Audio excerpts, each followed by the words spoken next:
guys, welcome back. Today I'm going to be doing a first impression / review on the new L'Oreal Infallible Pro Glow Foundation. So a subscriber actually told me about this on Instagram, and she told me that it was available on Walmart.com, so I went over there to pick one up, and they were completely sold out in the shade that I thought I was going to be, which was 205 Natural Beige. So I just kind of gave up on the idea of being able to try it right away because my Walmart never gets anything that's like newly launched or the latest and greatest of anything. And a couple days later, I actually went to Walmart looking for some products for a drugstore tutorial that I did, which I'll link down below if you haven't seen that video yet.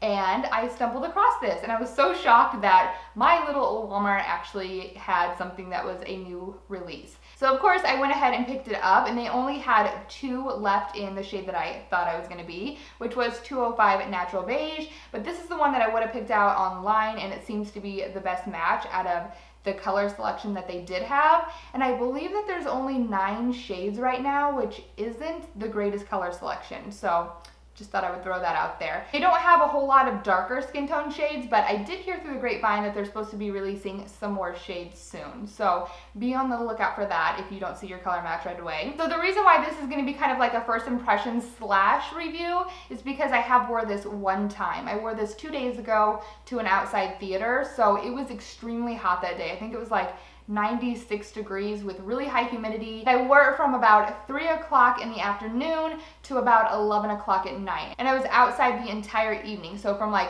3:30 to, I would say, at least 10:30, I was outside. So I do have some thoughts on longevity and things like that, which I'll get into as I move into the video. But the shade that I did get is 205. Right off the bat, I was really intrigued in trying this because I have tried the Pro Matte, which I like because it's very full coverage. And if I use enough glowy, luminizing products with that, I can make that foundation work for me.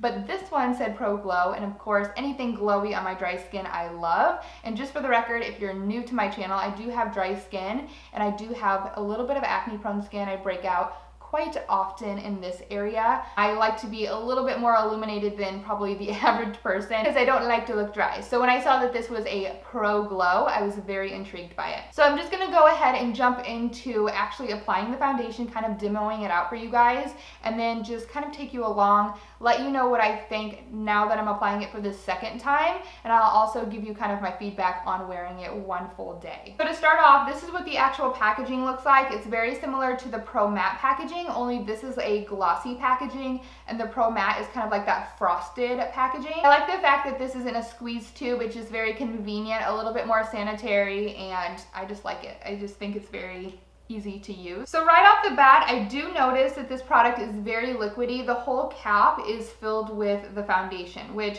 means that it's very like runny and watery because I did not squirt that in there. And you also see the foundation already starting to come out of the tube, and I'm not squeezing it or anything.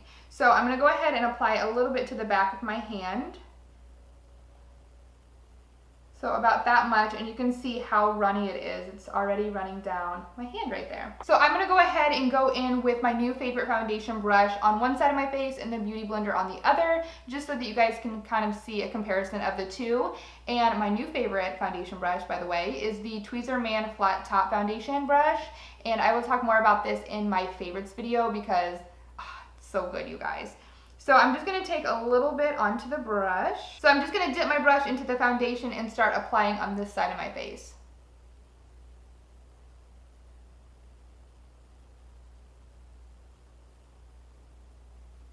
The other day when I applied this, I didn't wear a primer with it. I kind of just wanted to test out the foundation itself. But today I did put some of the Smashbox Photo Finish Primer Water on just to see if that made a difference or not, and I'll let you guys know at the end. But I will say from applying it the other day, I'm just getting a little bit more, another drop. Wearing it the other day, I will say that a little does not go a long way. Like, I felt like I had to use so much of this foundation to get a medium full coverage. So I just got another little drop on my hand right there to build it up a little bit, or not even build it up, just to finish one side of my face. On really easily. It doesn't take much effort to apply it. It doesn't tug at the skin or anything like that. It just takes a minute to apply your entire foundation. Because it is so liquidy, I just feel like the coverage isn't completely there. But if you are someone that doesn't need a lot of coverage, you just need a nice finish of the foundation, then that probably won't be an issue for you. Color match seems to be pretty good when I do have a slight self-tan, so I'm happy with this color. Again, it's 205 Natural Beige. I would say I have to do like a squeeze and a half to get a full application on one side of my face, and that's just one layer. And I would say that that gives me probably a medium coverage. I wouldn't say that this is full coverage by any means. You can still see some of my breakout scarring right through this area, like my dark spots. I still see my freckle. I would say the redness is pretty much taken care of, but just my darker spots aren't covered up yet. But I'm gonna let you guys go ahead and take a look at my face with one side of the foundation and one side without. Obviously there's a color difference. I try to match my neck always because my face is very pasty. So no foundation.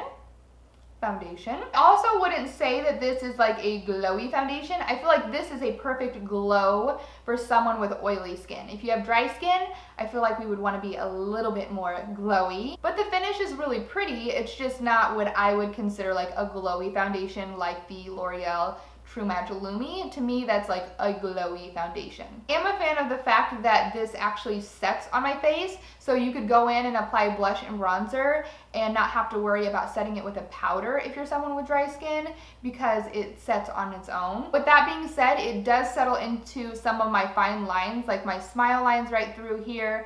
I notice a little bit through here and on my forehead. So for me, I would actually prefer a foundation that's a little bit more luminous, that I had to set with a powder that I really like, that I know wouldn't crease on me. It does exaggerate my pores right through this area just a little bit. It's nothing like too major, but you can definitely see that I have pores there. But again, I didn't use a primer with it, so maybe if you used a pore refining primer, then you would be good. So now I'm gonna go ahead and move on to this side of my face and use the Beauty Blender just to see if it makes a difference or not. And I did one little squeeze, and I'm just taking my really dirty Beauty Blender, so just pardon that. And I'm going to stipple this on to this side of my face. I don't really notice a smell with this foundation either, which is a good thing. I'd rather have no smell than a bad smell. Oddly enough, I think I like the finish of the Beauty Blender side versus the brush side, which is a surprise to me. I actually didn't use it with a Beauty Blender the other day just because it was so runny when I opened it. I just thought it would give me a little fuller coverage using a brush, but I feel like I'm getting the same amount of coverage, only I like the finish a lot better with the damp Beauty Blender. Just taking a little bit more on the back of my hand. Do my forehead. I even feel like I had to use a little less product with the Beauty Blender to get the same result as I did on the brush side, which is really bizarre because it's so thin. You would think that the Beauty Blender would use up more product, but that doesn't seem to be the case. So this is the Beauty Blender side, so one layer of foundation on this side, and this is the brush side, one layer of foundation on this side. So I don't know if you guys can tell, but I feel like this side is just a little bit more illuminated than this side, and it's probably because the Beauty Blender was dampened, so it added a little bit more moisture on this side. So like I mentioned earlier, I feel like that this is a solid medium coverage with just one layer. I'm gonna go back in with just a little bit more foundation. Not that I even really need it, but I do wanna see if it will build up just a little bit around this area, and so that you guys will know too, in case you do have areas that you need covered up a little bit more. So I'm just gonna take one little, I don't even have to squeeze this. I was about to say one little squeeze, but it kind of just like runs out on you. So I'm gonna use the brush for this side again and the Beauty Blender for that side. I'm just gonna speed it up a little bit and then come back.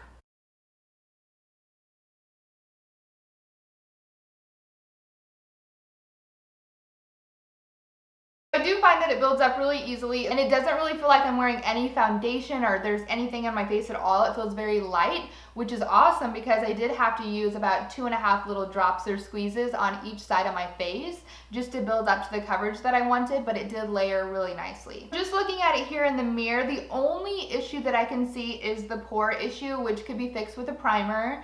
And then my fine lines, that is shown a little bit more or exaggerated a little bit more by layering up the foundation. But other than that, the finish on it is seriously so beautiful. I do like the finish using the Beauty Blender a lot better than the brush. It just gives me that little extra hydration that I need because I do have very dry skin. So I do prefer using the Beauty Blender with it over the brush. I'll go ahead and zoom you guys up really close so you guys can take a look at all my pores and my fine lines and you guys can see the foundation a little bit better.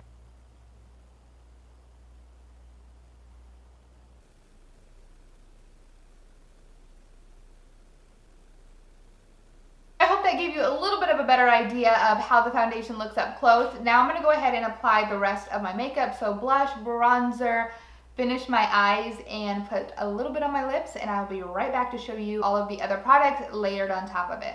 Alright, so I am back with a little bit more makeup on my face. I went ahead and put bronzer, blush, finished my eyes up a little bit, lips, and a little bit of highlighter. And I've been going pretty crazy on the highlighter recently, but today I just used the Laura Mercier Highlight 01, which is definitely more on the natural kind of side of highlights.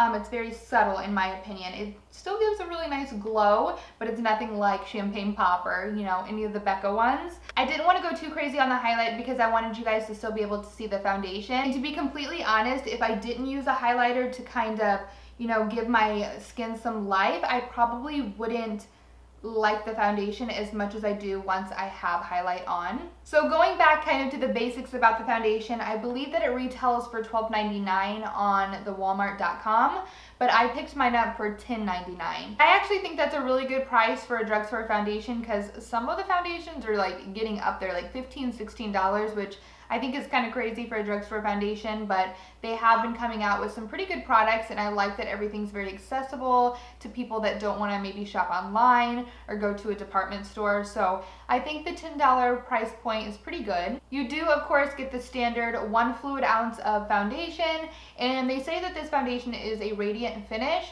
which I wouldn't say I don't know how I feel about that. I don't really feel like I get a radiance on my skin. I mean, you can see like there's a sheen to it, but it's nothing like glowy. So I think it should be maybe called Pro Radiance instead of Pro Glow. But it's definitely not like a glow, especially for someone with dry skin. It's more of like a natural matte finish in my opinion, because I do have dry skin and that's just how I feel about it, because it does leave more of a solid finish versus something that's a little bit more hydrating. It also does say that it has an SPF of 15 in it, which I have not taken any photos with the foundation on, but I will try to and enter it somewhere like right where I'm talking right now. And I also wanted to touch on the longevity of it. It does say it's a 24-hour foundation, which honestly, I don't know who's gonna wear their foundation for 24 hours. I wouldn't recommend that to anyone. I think that that's I don't know, kind of gross. I wouldn't wear my foundation for 24 hours. But if you had to, it does say that it'll last you 24 hours. I will say that I wore it in 95-degree weather and it was very humid, and I had like one fan going in the very, very back of this outdoor theater.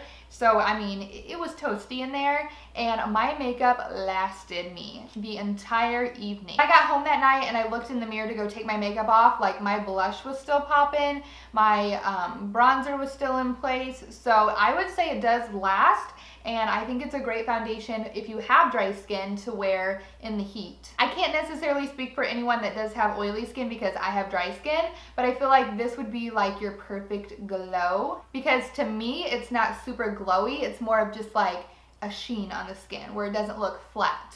So my overall thoughts on the foundation is that it's probably not my favorite foundation. I do have foundations from the drugstore that I do like more than this foundation. Do I think it's a bad foundation? No. It just isn't something that I would reach for over my other foundations. Just for the fact that it does emphasize my pores in this area, my smile lines, like just looking right here, and I'm not even making any facial expressions right now, it is like creasing right here in those smile lines. So my other foundations that I use regularly don't do that. So for that reason, I probably wouldn't gravitate towards this one as much. I will probably still play around with it to see if it works better if I use like an illuminating primer, which I'm sure that it would.